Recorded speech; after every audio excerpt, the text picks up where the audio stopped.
Hello दोस्तों, आप सबका स्वागत है एक और नए वीडियो में। तो चलिए शुरू करते हैं आज का वीडियो। तो करना। पवन सिंह का एक गाना आ रहा है, उस गानवा का नाम है चुम्मा। हाँ, चुम्मा नाम है। राजकुमार राव का विकी विद्या का वो वाला वीडियो, वो बड़ा हरामी हो बेटा। वाला ना समझ लेना, सिर्फ फिल्म का नाम है। समझ रहे हो? समझ रहे हो आप? समझ रहे हो ना? लेकिन भर भर के दिखाया जाएगा वो वाला वीडियो।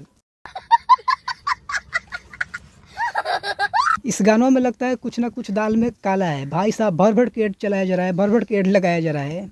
कंपटीशन हो रहा है मिस्टर खेसारी से। जलवा है हमारा। भैया यही कर दिए, भैया वो कर दिए, भैया तुम्हारा घेवरा कर दिए। आप गानों में छोटा सा रोल किया दे दिए हैं। पवन सिंह तो प्लान बना रहे हैं अब फिल्म करने का। 50 बार बोल रहे हैं पढ़ने निकले वाले छात्रों को राजनीति से दूर रहना। खुश तो इतना हो रहे हैं जैसे लगता है कि पूरा फिल्म ये किए हैं।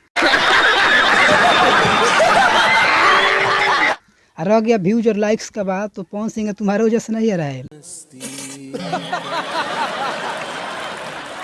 ये सब कुछ लाइक और व्यूज आ रहा है, तो ये आ रहा है राजकुमार राव की वजह से। टी सीरीज कितना बड़ा कंपनी है उसके वजह से आ रहा है। तो चलिए मिलते हैं किसी अगली वीडियो में, तब तक के लिए बाय।